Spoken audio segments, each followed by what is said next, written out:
11:48 to noon, the officer involved in the shooting was on a sick call on Glen R. There was an ambulance present. At 11:51, there was a 911 call from a convenience store nearby, not this one. At 11:52, dispatch gave a description of a robbery suspect over the radio. A different officer arrived at the store where the strong-arm robbery occurred.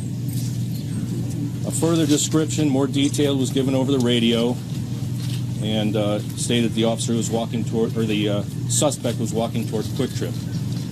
At 12:01 p.m., our officer encountered Michael Brown on Canfield Drive. At 12:04, a second officer arrived on the scene immediately following the shooting.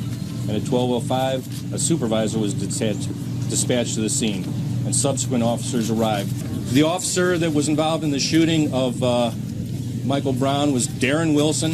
He's been a police officer for 6 years, has had no disciplinary action taken against him. He was treated for injuries which occurred on Saturday. All right, guys.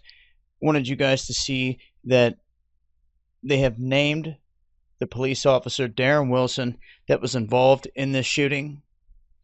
No disciplinary action, and he was treated for injuries stemming from what they're now saying was a strong-armed armed robbery, and they're naming him as the suspect.